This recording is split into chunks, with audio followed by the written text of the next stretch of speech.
Hello student, स्वागत है आपका आदित्य मैथ्स पे। मैं आदित्य पोदार सर स्वागत करता हूं आपका इस चैनल पे। तो स्टूडेंट्स, लास्ट क्लास में हम लोग मैट्रिक्स का टाइप्स पढ़ रहे थे और 7 टाइप्स तक पढ़े थे। तो स्टूडेंट्स, जो भी इस क्लास को फर्स्ट टाइम देख रहे हो, प्लीज पहले जाके इसका फर्स्ट टाइप देखो, मतलब फर्स्ट पार्ट देखो, उसके बाद इस पार्ट को देखो, तभी जाके फायदा मिलेगा सही से। अब स्टूडेंट्स, हम लोग ये parts of matrix, types of matrices को हम लोग आगे बढ़ाते चलते हैं और 8th नंबर में हम लोग देखते हैं कॉम्परेबल मैट्रिसेस। Comparable matrices. अब यहाँ मैट्रिसेस वर्ड यूज कर दिए मैट्रिक्स के बदले। तो बोला था मैं जैसा कि मैट्रिक्स के प्लूरल वर्ड को ही क्या बोलते हैं स्टूडेंट्स? मैट्रिसेस। तो यानी यहाँ पे एक से ज्यादा मैट्रिक्स के बारे में बात होगी। तो कॉम्परेबल मैट्रिसेस किसको बोलेंगे? दो या दो से ज्यादा, दो या दो से ज्यादा, ज्यादा मीन्स कुछ भी हो सकता है। दो या दो से ज्यादा मैट्रिसेस जिसका ऑर्डर समान होगा, वैसे मैट्रिसेस को हम लोग कॉम्परेबल मैट्रिसेस कहेंगे। ओके, दो या दो से ज्यादा मैट्रिसेस जिसका ऑर्डर समान होगा, वैसे मैट्रिसेस को कॉम्परेबल मैट्रिसेस कहेंगे। तो चलो देखते हैं और इसको लिखो। टू और more matrices are called comparable. Two or more matrices are called comparable matrices if they have same orders, यदि उसके पास समान ऑर्डर हो। एग्जाम्पल, ए इक्वल 1 - 2 3 5 8 7। अगर बात करूं स्टूडेंट्स, इसका ऑर्डर कितना है तो बोलोगे सर 2/3 है। तो अब जो दूसरा एग्जाम्पल अगर हम लेंगे तो उसका भी ऑर्डर ये 2/3 होना चाहिए। तो b इक्वल 5 - 9 8 - 7 12 13, इसका भी ऑर्डर 2/3 है। तो चूंकि दोनों मैट्रिसेस का ऑर्डर सेम है, इसलिए इस दोनों मैट्रिसेस को कौन नाम से पुकारोगे? Comparable matrices. कोई दिक्कत? ओके, चलते हैं नेक्स्ट नंबर पे, मतलब 9 नंबर।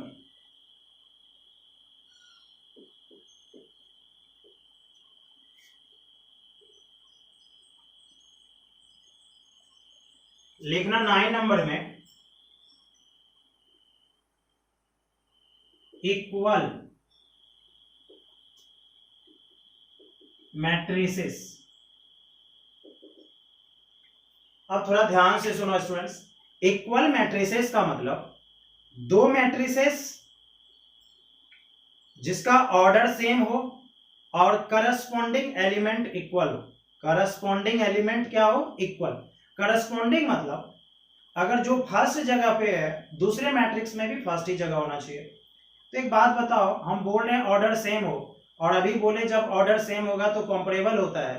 तो तुम ऐसा कह सकते हो कि सर दो कॉम्परेबल मैट्रिसेस को इक्वल मैट्रिसेस बोलेंगे जब करस्पॉन्डिंग एलिमेंट्स इक्वल होगा, जब करस्पॉन्डिंग एलिमेंट्स भी इक्वल होगा।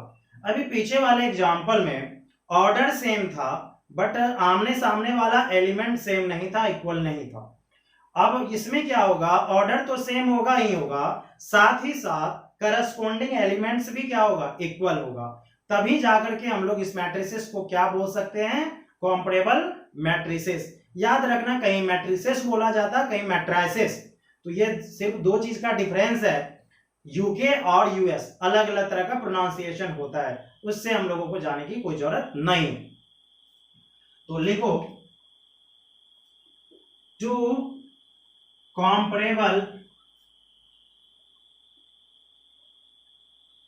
matrices are called equal matrices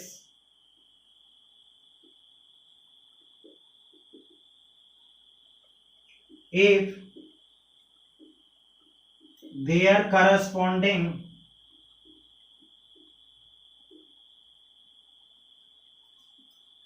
elements are equal, अगर उसका करस्पॉन्डिंग यानी संगत का एलिमेंट इक्वल होगा, बराबर होगा, तब। एग्जाम्पल देख लो, बहुत आसान है। a इक्वल 5 - 3 2 7, 2x2 ऑर्डर है, तो एक मैट्रिक्स हम लोग को और लेना होगा सेम ऑर्डर का,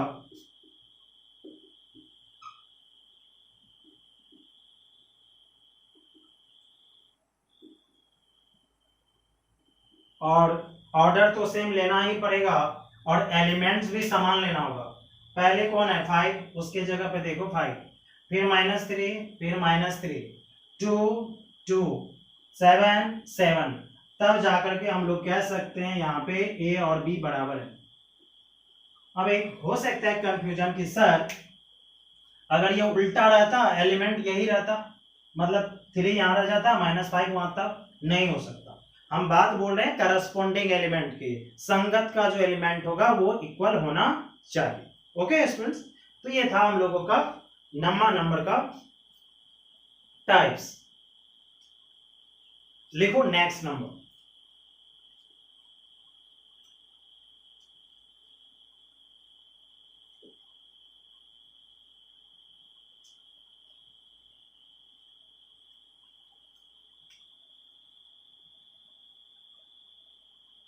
upper triangular matrix, upper triangular matrix. तो अपर ट्रायंगुलर मैट्रिक्स स्टूडेंट्स वैसे स्क्वायर मैट्रिक्स को कहेंगे, वैसे स्क्वायर मैट्रिक्स को कहेंगे जिसके डायगोनल जब बोलते हैं तो प्रिंसिपल, जो कल बोले थे, डायगोनल यानी प्रिंसिपल डायगोनल के नीचे वाला सारा एलिमेंट्स 0 होना चाहिए। फिर समझो, अपर ट्रायंगुलर मैट्रिक्स वैसे मैट्रिक्स को, स्क्वायर मैट्रिक्स को बोलेंगे जिसके डायगोनल का नीचे वाला सारा एलिमेंट 0 होगा। जरा देखो, तो पहले डिफिनेशन लिख लो, या पहले एग्जांपल ही दे देते, एग्जांपल ही पहले देते। जैसे मान लो 5 6 -7 0 8 9 0 0 12, जरा देखो डायगोनल के नीचे सारा एलिमेंट्स 0 है, कहोगे यस सर, इसलिए इसका नाम क्या पड़ा, अपर ट्रायंगुलर मैट्रिक्स। एक बात थोड़ा उल्टा याद रखना, बोला जा रहा है अपर, एलिमेंट होगा 0 नीचे, ये ध्यान रखना। अब ट्रायंगुलर नाम होने का रीजन है, अगर तुम इस तीनों 0 को मिलाओगे ना, ट्रायंगल बनाता है, इसीलिए, ठीक है, ये ट्रायंगल बनाता है, ट्रायंगुलर शेप होता है, त्रिभुजाकार आकृति होता है, इसलिए इसको अपर ट्रायंगुलर मैट्रिक्स कहते हैं। तो डिफिनेशन क्या होगा कि डायगोनल के नीचे का सारा एलिमेंट्स क्या होगा, 0। तो लिखो अ स्क्वायर मैट्रिक्स यानी एक वर्ग वाला matrix is called a UTM। UTM मतलब अपर ट्रायंगुलर मैट्रिक्स। अ लगाए हैं, यू क्या होता है, वोवेल या कॉन्सोनेंट? बहुत आदमी कहेगा वोवेल, यस सर वोवेल होता है, लेकिन यहाँ पे क्या है, अपर, यस एन लगेगा। तो a square matrix is called an UTM if each element below the diagonal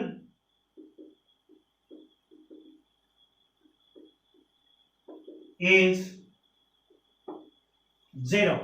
अगर डायगोनल के नीचे वाला सारा एलिमेंट्स 0 होगा तो उसको अपर ट्रायंगुलर मैट्रिक्स कहेंगे।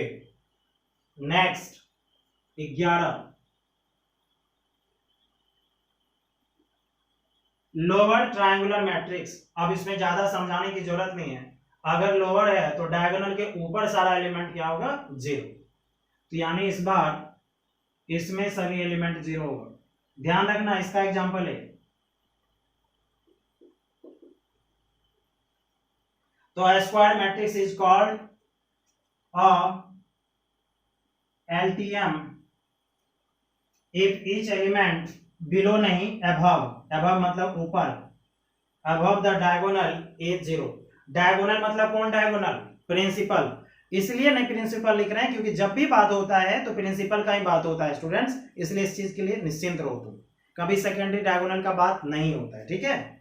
ओके, तो ये टोटल हम लोग का 11 टाइप्स का मैट्रिक्स था। ये ध्यान रखना, मैट्रिक्स का टाइप खत्म नहीं हुआ, बार बार बोल रहे हैं। ऐसा नहीं कि किसी का वीडियो देख लिया, अरे सर वो तो 17 टाइप पढ़ा, तुम चिंता मत करो, 40 टाइप तक पहुंचाएंगे, तुम चिंता क्यों करते हो। अभी एक बेसिक टाइप है, मतलब ये जनरल टाइप हुआ जिसका कोई ज्यादा महत्व नहीं है। मेन महत्व तो अब आएगा क्वेश्चन वाइज पे, ठीक है। तो जो चीज अभी तक हम लोग पढ़े हैं तो मन में आएगा क्या सर इससे कोई क्वेश्चन होता है क्या? बिल्कुल, अभी तक जो पढ़े हो इससे क्वेश्चन बनाया जा सकता है। और एनसीईआरटी का सुन लो सही से, एनसीईआरटी का एक्सरसाइज 3.1 का सारा क्वेश्चन इससे सॉल्व किया जा सकता है, ठीक है। और भी बुक होगा तो अभी हम बता देंगे किस तरह का टाइप का क्वेश्चन तुमको सॉल्व करना है। और जो भी स्टूडेंट्स टेलीग्राम चैनल को ज्वाइन नहीं किया प्लीज ज्वाइन करो। टेलीग्राम चैनल का नाम है @आदित्य MTC, @आदित्य MTC, उसको ज्वाइन कर लो। और वहां पे हम केसी सिन्हा से भी देते ही होमवर्क, जो भी वहां स्टूडेंट्स है ग्रुप में वो देखता ही है। और भी कोई बुक का हो तो उसमें फोटो खींच के भेजो और हम सॉल्यूशन भेजेंगे, निश्चिंत रहो, चाहे कोई भी बुक हो, ठीक है। तो ओके स्टूडेंट्स, अब हम लोग चलते हैं क्वेश्चन की ओर। जो इतना पढ़े हैं उससे जो भी क्वेश्चंस बनाया जा सकता है उसको सॉल्व करने की कोशिश करते हैं।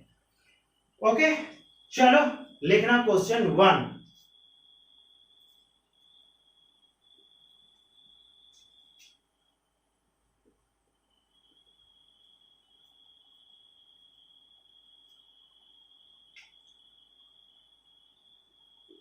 लिखना question, if a matrix has 24 elements, numbers कर लो 24 numbers, then find the numbers elements, इसीलिए नंबर्स भी लिख दिए, दोनों चलता है। then find the number of matrices, matrices या matrices दोनों, number of matrices and their orders। Question क्या है, कोई मैट्रिक्स है जिसके पास 24 एलिमेंट या नंबर्स है उसके पास पड़ा हुआ, तो उस तरह का तुम कितना मैट्रिक्स तैयार कर सकते हो जो जिसमें 24 एलिमेंट्स हो, और अगर जितना तैयार कर सकते हो तो उसका ऑर्डर भी बताओ। तो हम बोले थे यहाँ दो तरीका है, एक तो तुम सजा सजा के लिखते जाओ, लेकिन इतना समय बर्बाद करने की जरूरत नहीं क्योंकि ऑब्जेक्टिव में पूछता है। तो दूसरा तरीका बताए थे फैक्टराइजेशन यानी गुणनखंड। तो वो क्या था, कुछ भी नहीं है, ज्यादा करना, 24 है, 24 का गुणनखंड तोड़ना स्टार्ट कर देंगे।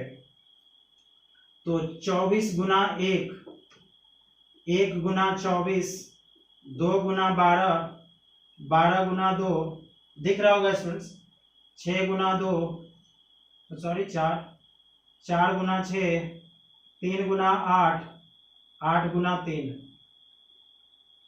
क्या और भी हो सकता? आ गया सभी, 1 आ गया, 2 आ गया, 3 आ गया, 4 आ गया, 6 8 गया, सब 1 2 3 4 5 6 7 8, टोटल 8 मैट्रिसेस बन सकता है। टोटल नंबर ऑफ मैट्रिसेस बराबर 8। अब ऑर्डर्स पूछ रहा था तो उसको लिखने की जरूरत नहीं, यही उसका ऑर्डर है। 24/1, 1/24 मतलब 1/24, 2/24, 12, 12/2, 6/4, 4/6, इस तरह से। तो इस तरह का क्वेश्चन तुमको 3.1 में मिलेगा, 2-4 क्वेश्चंस, तो ये देख लो, सही से सॉल्व कर लेना। अगर सपोज स्टूडेंट पूछ रहे, मन से पूछो, 5 एलिमेंट है किसी मैट्रिक्स में, कितना मैट्रिक्स तैयार करोगे? 2 सेकंड जल्दी। तो 5 का फैक्टराइजेशन डुएट होता है 1/5 या 5/1, बस 2 तो ऑर्डर वही हो गया। ओके चल next question.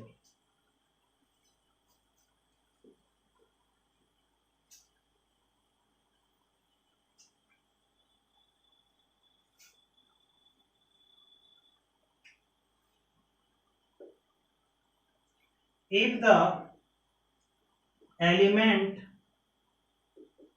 of a 2/3 ordered matrix is aij बराबर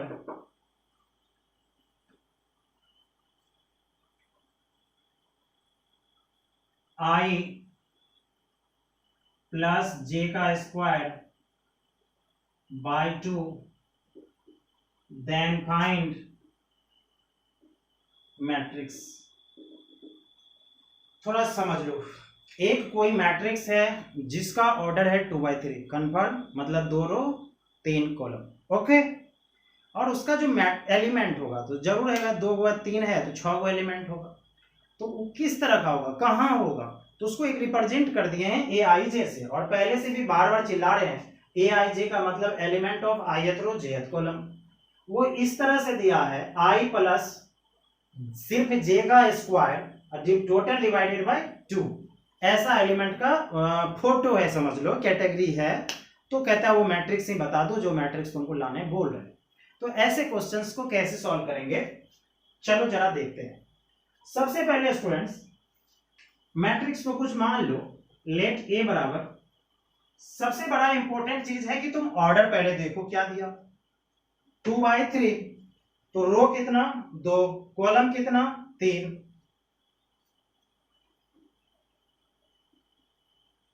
ठीक, 2 रो है तो यानी 2 रो यानी A11, यहां कौन आएगा A12,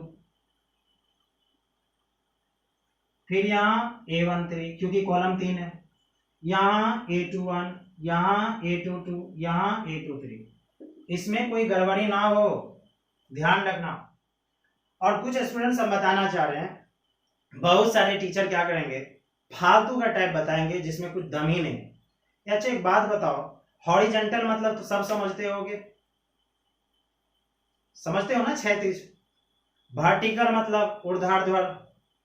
अब कोई क्या कहेगा ये कौन मैट्रिक्स है, तो क्या ये हॉरिजॉन्टल जैसा दिख रहा है, तो कह सकते हैं हॉरिजॉन्टल। अब कोई कहेगा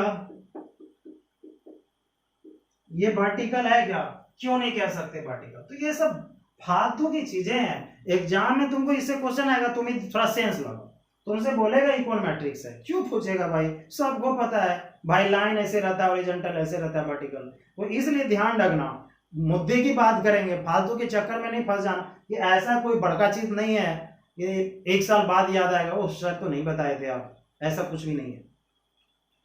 तो चलो इस क्वेश्चन पे चलते हैं। तो अब इस क्वेश्चन को सॉल्व कैसे करेंगे, तो तुमसे पहले स्टूडेंट पूछा गया कि वो मैट्रिक्स बताओ, यानी ए बताओ। और ये मैट्रिक्स बताने का मतलब है स्टूडेंट्स 6 एलिमेंट्स बताओ।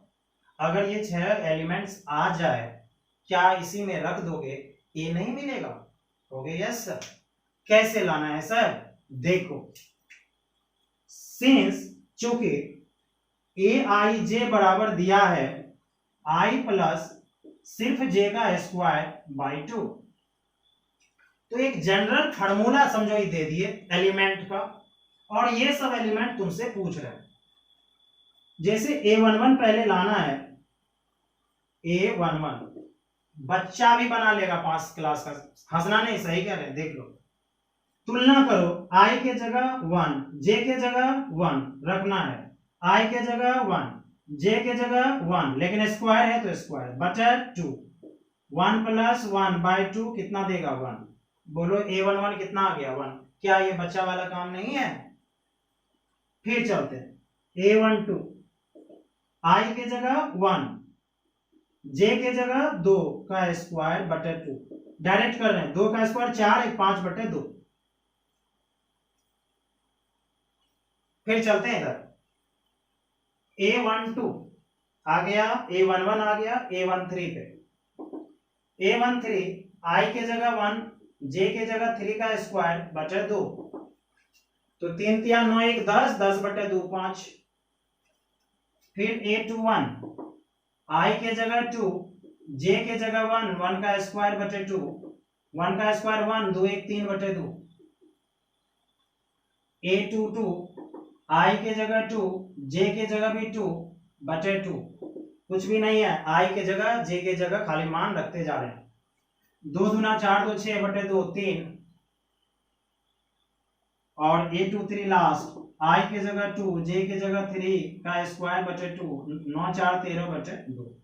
अब 13 बटे 2 को 6.5 लिखने की जरूरत नहीं है, ऐसा मैट्रिक्स में मत क्या करना, कोई 10th क्लास में नहीं कि हमको डेसिमल चाहिए। इस तरह से हमको 6 एलिमेंट मिल गया। बस स्टूडेंट्स अभी तुरंत तो बोले थे अगर ये मैट्रिक्स लाना है तो हमको सारा एलिमेंट्स चाहिए, सारा एलिमेंट्स मिल गया तो मतलब मैट्रिक्स मिल जाएगा, खुश हो जाओ। ठीक, कुछ भी नहीं है, सारे को इक्वेशन 1 में रख देते हैं। लिखना फ्रॉम इक्वेशन 1 ए बराबर, देखो स्टूडेंट्स, A11 1 आया, A12 5/2 आया, A13 5 आया, A21 3/2 आया, A22 3 आया, लास्ट में 13/2 आया, और ये 2/3 ऑर्डर का मैट्रिक्स आंसर हुआ। क्या था स्टूडेंट्स, कुछ भी चुटकी में बन जाएगा, कुछ भी नहीं ऐसे क्वेश्चंस में।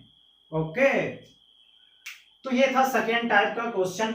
अब चलते हैं थर्ड टाइप का क्वेश्चन, तुमको क्या मिलेगा। ओके, अब इसी में बदलेगा, आई प्लस जे है तो कहेगा आई प्लस जे का होल स्क्वायर। तुमको क्या दिक्कत, आई के जगह जे के जगह मान रखते जाओ, मान निकलते जाएगा, वैल्यू निकलते जाएगा, इसमें रख दो, काम खत्म।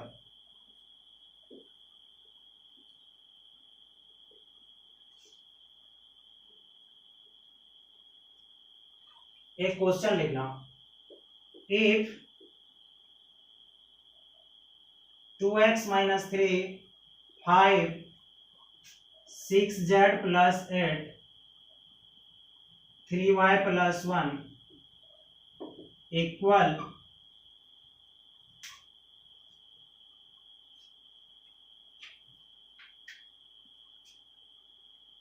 9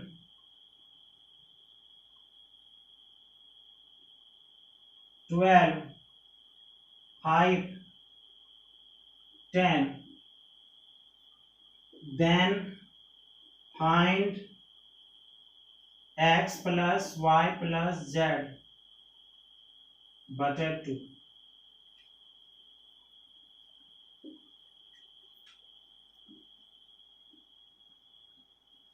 मतलब एक मैट्रिक्स इधर है, बीच में बराबर लगा हुआ है, उधर भी एक मैट्रिक्स है, और x + y + z बटा 2 का वैल्यू पूछ रहा है। यहाँ x + y + z क्या कुछ भी दे सकता है, घबराना नहीं। तो कैसे फाइंड आउट करोगे, अब देखो यहाँ पे कौन सा कंसेप्ट यूज होता है, ये आंख खोल के देख लो, आंख पूरा नहीं खोल लेना फिर देखोगे नहीं। ये मैट्रिक्स और ये मैट्रिक्स के बीच में क्या है, बराबर का साइन। अभी क्या पढ़ाए थे, इक्वल मैट्रिसेस। इक्वल मैट्रिसेस कब होता है, जब ऑर्डर सेम हो। देखो ऑर्डर सेम है, कहोगे यस सर। एक और खास बात था, करस्पॉन्डिंग एलिमेंट सेम होना चाहिए, इक्वल होना चाहिए, यानी करस्पॉन्डिंग एलिमेंट इक्वल होना चाहिए। तो बताना बच्चों, 2x - 3 बराबर 9, 5 के बराबर करके कोई फायदा नहीं, 6z + 8 12 के बराबर, 3y + 1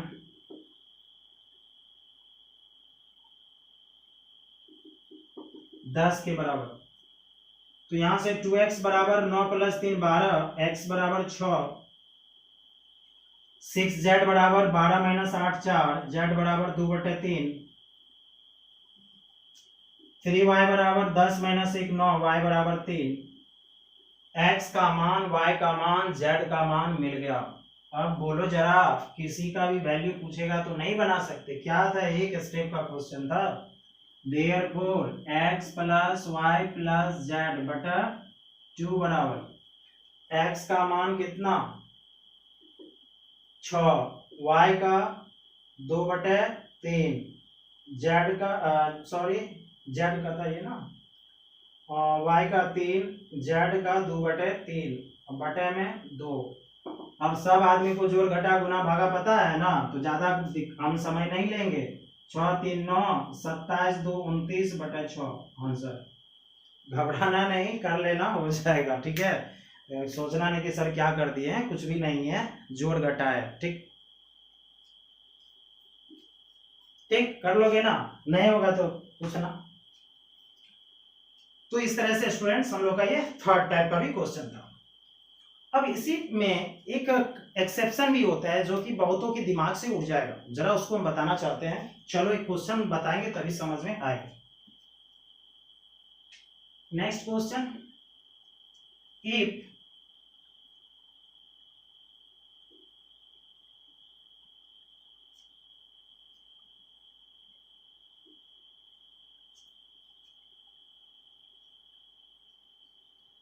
ठीक है, ऐसा कोई मैट्रिक्स है और इससे हम लोग को एक्स वाई का वैल्यू पूछ रहा है।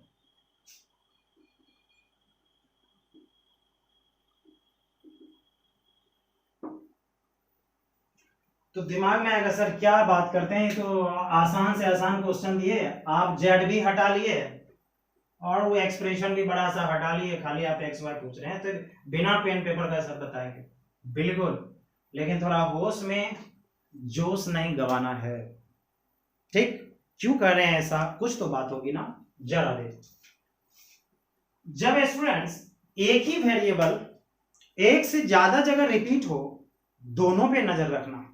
जब सेम वेरिएबल एक से ज्यादा जगह रिपीट हो और एक से ज्यादा जगह में रिपीट होगा, अगर रिपीटिशन हो रहा है सभी जगह आंसर निकाल के देखना। अगर सभी जगह आंसर सेम होगा तभी तुम्हारा आंसर करेक्ट होगा, अन्यथा कहोगे नॉट डिफाइंड। बात समझ में आ रही? क्यों? आप एक ही वैल्यू x दे रहे हैं उस मैट्रिक्स में, एक जगह 5 आ रहा है एक जगह 6, ये कौन सा बात होगा, तुम ही बता दो। कोई एक ही वैल्यू आएगा ना, लीनियर है, देखो लीनियर एक्सप्रेशन है कि नहीं, तो लीनियर का वैल्यू कितना बार चिल्लाए ऑफलाइन क्लास में, एक वैल्यू होता है, तो क्या इसके पास दो वैल्यू आएगा? नहीं ना, जरा देखते हैं। तो बताओ 2x - 3 9 के बराबर, 5x इसके बराबर 5 और 3y + 1 किसके बराबर 10। यहां से x बराबर 9 3 12/2 6, यहां से 5 5 खत्म 1, यहां से y बराबर 3। अब ऐसा नहीं कह सकते सर x बराबर 6 1 और y बराबर 3, नहीं, नॉट डिफाइंड। क्योंकि एक ही मैट्रिक्स में आप कैसे कह सकते हैं x का वैल्यू 6 होगा और x का वैल्यू 1 भी, जहां की मेरा ये एक्सप्रेशन लीनियर है, रैखिक है, और रैखिक समीकरण का वैल्यू एक ही होता है, दो होता नहीं। बात समझ में आई? तो ये थोड़ा सा एक्सेप्शन याद रखना, भावना में बह नहीं जाना एग्जाम में, नहीं तो बहुत बड़े प्रॉब्लम में फंस जाओगे। ठीक, तो यही था स्टूडेंट्स। तो हम लोगों को पहला चैप्टर हम लोगों से अब बन जाएगा, हम लोगों से मींस मेरे से नहीं, तुम लोगों को बनाना है। ठीक है, हमने तो बनेगा ही। तो एनसीईआरटी का एक्सरसाइज 3.1 बनाना है। हम पीडीएफ टेलीग्राम चैनल पे डाल चुके आधे घंटा पहले। जो भी स्टूडेंट्स टेलीग्राम को ज्वाइन नहीं किया है, @ADITYA MTC चैनल टेलीग्राम पे लिखोगे आ जाएगा, उसको ज्वाइन कर लो उस ग्रुप को। बहुत सारे स्टूडेंट्स ज्वाइन कर चुके हैं, उसको फायदा मिल रहा है। और स्टूडेंट्स ग्रुप में इसको थोड़ा शेयर किया करो, अब क्योंकि लॉकडाउन बढ़ रही है, कोई गारंटी नहीं लॉकडाउन कब तक रहेगा, जैसा कि तुम लोग को भी पता है, और इसमें तुम अपने पढ़ाई को बिल्कुल डिस्टर्ब नहीं करो। और आज सीबीएसई भी अपना गाइडलाइन निकाल दिया कि जो भी ऑनलाइन क्लास कर रहे हैं उसको 75% अटेंडेंस करना होगा। मतलब ये नहीं कह रहे हैं कि तुम मेरे से करो, जो स्कूल में पढ़ रहा है स्टूडेंट्स उसको ऑनलाइन 75% आना होगा, हाजिरी लगाना होगा। तो स्टूडेंट तुम कहीं ना कहीं समझ रहे हो, जब गवर्नमेंट इतना टाइट हो रही है तुम क्यों नहीं पढ़ोगे? तो इसलिए एग्जाम तो अपने समय पे ही होगी, अपना पढ़ाई को अगर तुम एक्सटेंड करते हो इसका हर जाना तुम्ही को भुगतना होगा। याद रखना, कोई भी परिस्थिति दो चीजों के लिए आती है, दो आदमियों के लिए, एक उसके लिए जो बर्बाद हो जाता है और एक उसमें भी रास्ता तलाशता है। क्या तुमको पता था कि तुम्हारी एबिलिटी इतना है कि तुम 1700 किलोमीटर तक पैदल चल दोगे? क्या स्टूडेंट्स आज बिहार, यूपी, राजस्थान, जम्मू कश्मीर, महाराष्ट्र से आदमी पैदल आ रहे हैं कि नहीं? क्या किसी को ताकत का एहसास था? अभी तक नहीं था। तो ये कि कोरोना उसको मतलब कह रहे हैं अच्छी चीज नहीं है, बट देखो अपनी एबिलिटी का पहचान भी हो रहा है। क्या कोई साइकिल चला के 2000 किलोमीटर जा सकता था? नहीं जा सकता था, बट आ रहा है। तो मतलब ये देखो कि अपने में विल पावर की कमी नहीं होनी चाहिए। बस सिचुएशन चाहे कोई भी हो, मानव जाति हमेशा से ऊपर रहा और रहेगा, चाहे सिचुएशन किसी भी तरह। इसलिए मानव जाति को सबसे ऊपर माना गया है, क्योंकि इसके पास माइंड है, सारा कुछ इंफ्रास्ट्रक्चर है, सारा कुछ है, सोचने के लिए सभी चीजें हैं। तो इसलिए स्टूडेंट्स, मैं आशा करता हूं तुम लोग इस वीडियो को अच्छे से देख रहे होगे और दूसरों को शेयर करो ताकि फायदा होगा। सभी आदमी इंस्टाग्राम पे शेयर करो, फेसबुक पे शेयर करो, ट्विटर चलाते हो ट्विटर पे करो, व्हाट्सएप पे करो, है ना, सभी को करो ताकि सभी को फायदा हो, ठीक है। और इस मुहिम में मेरे को मदद करो। ओके स्टूडेंट्स, तो आज तक के लिए यहीं, कल से हम फिर नेक्स्ट क्लास लेंगे। Okay bye.